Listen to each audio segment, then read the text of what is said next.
वंदे मातरम। आप सभी का नेटवर्क 10 में स्वागत है। मैं हूं संजय गिरी गोस्वामी और आज हम नेटवर्क 10 में लगातार हम प्रशासनिक अधिकारियों से, आपके नेताओं से, आपके विधायकों से, आपके सांसदों से बात कर रहे हैं और कोरोना को लेकर ग्राउंड पर, धरातल पर वास्तविकता क्या है उसे आपको दिखा रहे हैं, क्योंकि बहुत अफवाहें फैलती हैं, बहुत सारे लोग उन अफवाहों में आ जाते हैं।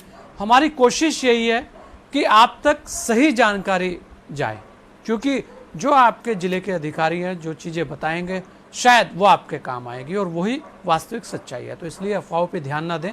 और इस कोरोना में कहाँ क्या क्या चल रहा है, उसी कड़ी में हमारे साथ फिरोजाबाद से जिलाधिकारी हैं चंद्रविजय सिंह जी, और बड़ी तेज़ तर्रार है, लगातार अपने क्षेत्र में बने रहते हैं और जनता इनके मधुर व्यवहार की बड़ी तारीफ करती है। आज ये हमारे साथ एक इस खास मुलाकात में चंद्रविजय सिंह जी, आपका बहुत बहुत स्वागत है।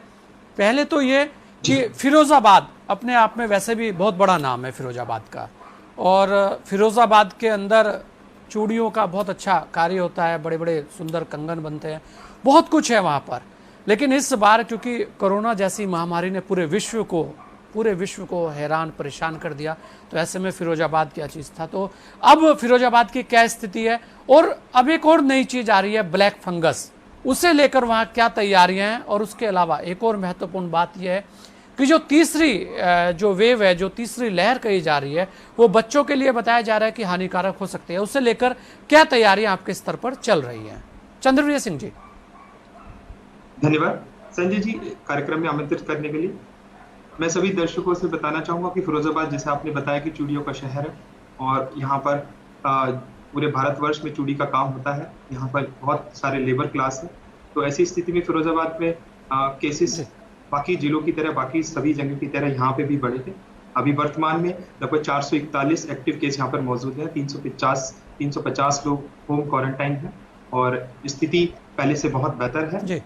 और पिछले साल में जब फिरोजाबाद आगरा के नजदीक होने की वजह से यहाँ पर केसेस काफी बढ़े थे, तो फिरोजाबाद की जनता बहुत सजग रही है और इसी वजह रही कि सेकंड वेव में फिरोजाबाद में काफी हद तक इन्फेक्शन कंट्रोल रहा और जितनी भी व्यवस्थाएं उनके लिए की गई थी, उनको इसमें को समझाया था कि मास्क लगा के रखें, उसका प्रभाव कहीं ना कहीं यहाँ पर रहा और केसेस का बाकी जगह की तुलना में काफी कम यहाँ पर रहे।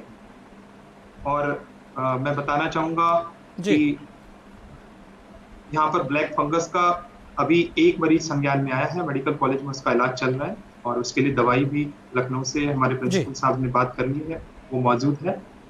थर्ड वेव की अगर बात करें तो थर्ड वेव के लिए हम लोगों ने, जिसमें आशंका व्यक्त की जा रही है कि छोटे बच्चों पर वो प्रभाव डाल सकती है, तो हमारा यहाँ का जो डिस्ट्रिक्ट हॉस्पिटल है, उसके साथ साथ प्राइवेट मेडिकल कॉलेज और हमारा जॉइंट हॉस्पिटल है, सब जगह हम लोगों ने बेड्स की व्यवस्था कर ली है। डिस्ट्रिक्ट हॉस्पिटल में 50 बेड्स और बाकी जगह भी इसी तरह से हमने PICU की स्थापना यहाँ पर कर ली है।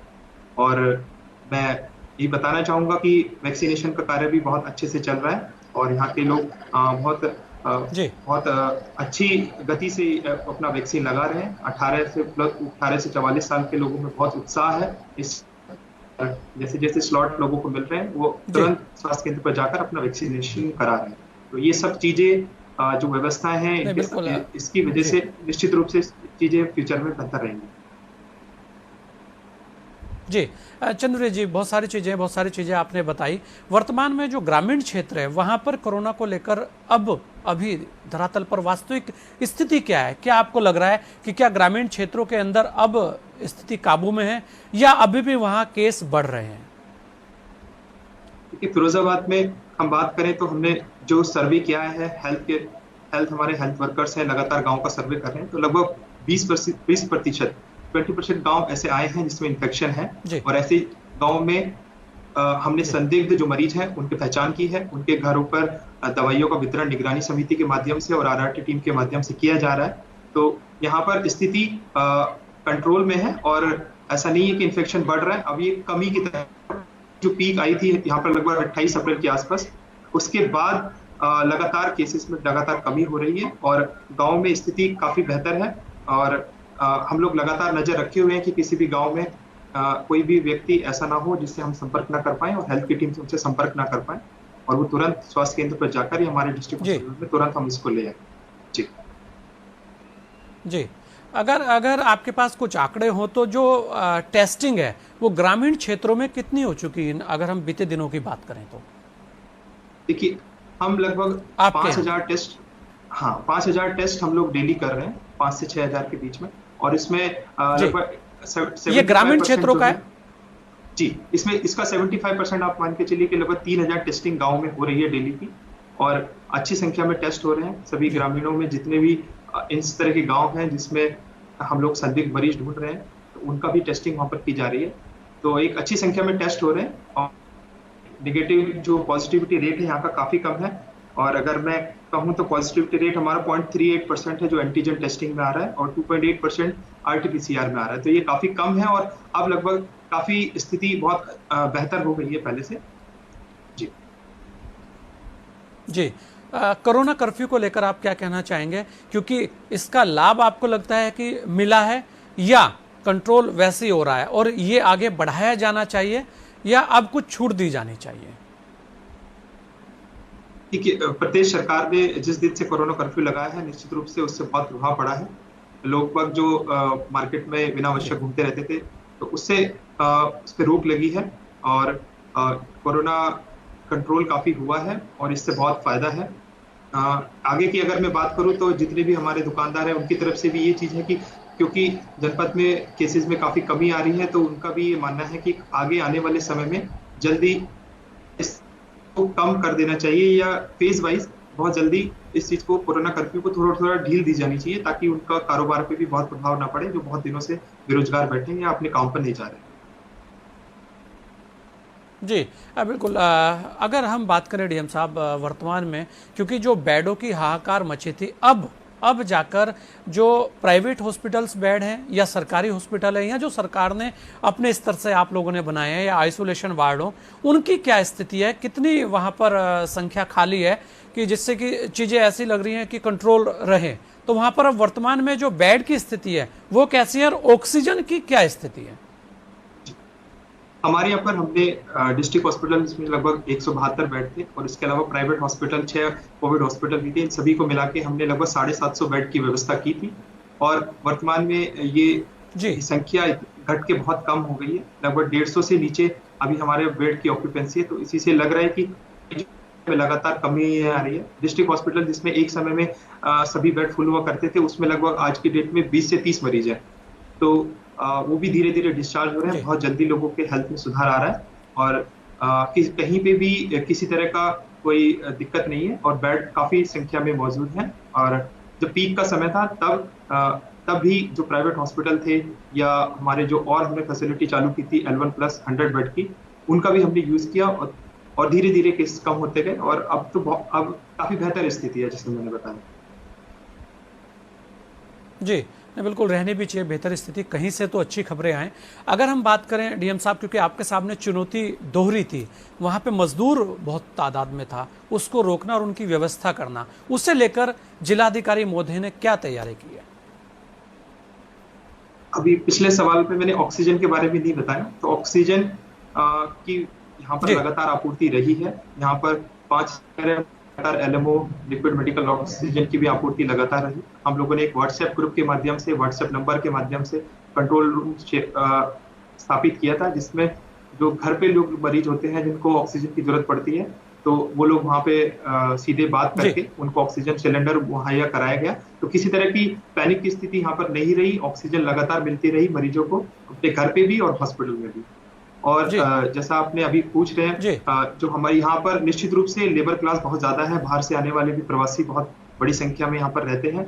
तो उन सभी को लेके लगातार रेलवे स्टेशन या बस स्टैंड पे सभी को उनकी स्क्रीनिंग आज की डेट में भी कराई जा रही है। जो भी लोग बाहर से आ रहे हैं उनका स्क्रीनिंग हो रहा है। निगरानी समिति के माध्यम से भी हम लोग उन पर नजर रख रहे हैं कि कोई भी अगर संदिग्ध व्यक्ति है तो वो उसका हम लोग सैंपल ले लें, उसका टेस्ट कर लें, ताकि वो कहीं पे भी जाके उस चीज को इन्फेक्शन स्प्रेड न करे। तो बड़ी संख्या में ऐसे लोग जो जिनको खाने के लिए दिक्कत है, उसके लिए गवर्नमेंट ने मुफ्त राशन का भी व्यवस्था की है, जिसमें 3 किलो गेहूं और 2 किलो चावल, और उसके साथ साथ अन्य व्यवस्थाएं जो हमारे गरीब लोग हैं, ठेला चलाते हैं, रेडी चलाते हैं, उनके लिए भी 1,000 रुपए की व्यवस्था गवर्नमेंट ने की है। और पिछले साल की तरह इस साल भी इस पर काम चल रहा है, और हम बहुत जल्दी ही शासन के निर्देश पर इस तरह का उनके जो खाते में धनराशि हम लोग बहुत जल्दी पहुंचा देंगे। कम्युनिटी किचन के माध्यम से भी जी। ऐसे लोगों की मदद की जा रही है जो मरीजों के तीमारदार हैं, जो हॉस्पिटल के बाहर बैठे हैं, उनको खाने की व्यवस्था नहीं है, तो एनजीओ के माध्यम से या बहुत सारे संगठन आगे आए हैं। तो ये सभी लोग मिलके ऐसे लोगों की देखभाल कर रहे हैं, ऐसे लोगों को खाना मुहैया करा रहे हैं। तो सभी तरह से लोग बहुत सहयोग कर रहे हैं। इंडस्ट्री भी यहाँ पर बहुत सारी है, तो वो लोग भी बहुत सहयोग किए हैं ऑक्सीजन पाइपलाइन, ऑक्सीजन की सप्लाई के लिए भी और लोगों की खाने की व्यवस्था के लिए भी। जी, नहीं बिल्कुल, क्योंकि आपका समय भी बड़ा कीमती और आपने अपना कीमती समय हमें दिया। एक सवाल और आपसे ले रहा हूँ, अगर आप देखें तो वहाँ पर बहुत सारी तादाद में व्यापारी वर्ग हैं, उनसे एक जिलाधिकारी होने के नाते और एक आम इंसान भी अगर चंद्रविजय सिंह होते तो क्या आशाएं आपको हैं और उनसे क्या कहना आप चाहेंगे, क्योंकि सबसे ज़्यादा प्रभावित आज व्यापारी है। जी, देखिए व्यापारी जो है वो हमारे जिले का ही नागरिक है, वो कहीं ना कहीं वो भी अपनी रोजी रोटी चला रहे हैं। और तो उन सभी का यही मेरे ऊपर भी प्रेशर रहता है कि उनकी बात को सुना जाए, उनकी बात ऊपर तक रखी जाए कि जल्दी ही उनकी दुकानें जो काफी समय से बंद हैं, और निश्चित रूप से वो भी कोविड गाइडलाइन का पालन कर रहे हैं, कुछ लोग नहीं करते हैं, तो ये सब मिला के धीरे धीरे मार्केट ओपनिंग की तरफ जाया जाए। और साथ साथ ये जरूर इंश्योर किया जाए कि जिस तरह से कोविड केसेस में कमी हुई है उसमें फिर से वृद्धि ना हो जाए। तो दोनों चीजें देखते हुए जो भी एक निर्णय हो वो हमारे स्तर पर या सरकार के स्तर पर लिया जाए, ये अपेक्षा वो लोग रखते हैं। और हम लोग इस पर लगातार चीजें देख रहे हैं, उनकी समस्याओं को सुनते हैं। इसमें टाइमिंग इतना होना चाहिए तो उसी हिसाब से एडजस्ट करके मार्केट के टाइमिंग को हम लोग एडजस्ट करते हैं, ताकि मार्केट में भीड़ भी ना रहे और उनका जो व्यापार है वो भी चलता रहे। जी, नहीं बिल्कुल होना भी चाहिए। एक और, क्योंकि आप पूरे ज़िले के मालिक हैं और सभी नीचे के अधिकारी आप उनके अभिभावक भी हैं, तो ऐसे में एक जिलाधिकारी अपने जितने भी मातहत हैं, जितने भी लोग हैं, आपके जितने भी प्रशासनिक अधिकारी हैं, उनका हौसला बढ़ाने के लिए क्या कहना चाहेंगे? सभी लोगों ने मतलब 1.5 साल से सभी लोग बहुत मेहनत कर रहे हैं और अपनी जान की परवाह ना करते हुए हमारे नीचे के जितने अधिकारी हैं, चाहे वो गांव लेवल पे हैं या हेडक्वार्टर लेवल पे हैं, सभी पूरी मेहनत कर रहे हैं। कोविड कंट्रोल रूम से लेके मरीजों से बात करना, उनके घर पे दवाई पहुंचाना, सारी चीजों की वो लोग मॉनिटरिंग कर रहे हैं। सभी ने बहुत मेहनत करके किया है। ऐसे में बहुत सारे कर्मचारी हमारे ऐसे हैं जो कोविड से इन्फेक्ट भी हुए हैं और बहुत सभी ने कोरोना से विजय भी प्राप्त की है। कुछ अनफॉर्चुनेटली डेथ भी हुए हैं। तो सभी लोग बहुत अच्छा काम कर रहे हैं और उन लोगों का मनोबल लगातार बढ़ता रहे, तो उनकी जो काम है उनका हम लोगों को उनकी सराहना करनी चाहिए ताकि उनका मनोबल बना रहे। जी, यही मेरा आपसे कहना था। जी, नहीं बिल्कुल, बहुत बहुत धन्यवाद आपका, आपने अपना समय हमें दिया चंद्रविजय जी। और वास्तव में फिरोजाबाद पहले की तरह बहुत ही सुंदर और खूबसूरत रहे, ये आशाएं हैं। और ये हमारे साथ थे वहाँ के जिलाधिकारी चंद्रविजय जी, बहुत ही मधुर भाषी हैं, सभी लोग इनकी बड़ी तारीफ करते हैं। और इनके सामने दोहरी चुनौती थी जिसका बखूबी इन्होंने सामना किया, और आज वहाँ भी केस कम है। लेकिन एक बात और हम यही कहेंगे कि आप लोगों को कोरोना गाइडलाइन का पालन करना होगा, कहीं ना कहीं मास्क लगाना होगा, कहीं ना कहीं आपको लगातार हाथ धोने होंगे, दूरी बढ़ानी होगी और अफवाहों से बचना होगा। बहुत सारे लोग बहुत कुछ चीज़ें दिखाते हैं, क्योंकि आजकल सोशल मीडिया का ज़माना है, तो कुछ भी परोसा जाता है। आपको अपने ज़िले के अधिकारी, अपने यहाँ के डॉक्टर्स, अपने यहाँ के और जो लोग हैं उन पर विश्वास करना होगा, सरकार पर भी कहीं ना कहीं विश्वास करना होगा। आज इस खास मुलाकात में इतना ही, दीजिए मुझे इजाज़त। जय हिंद।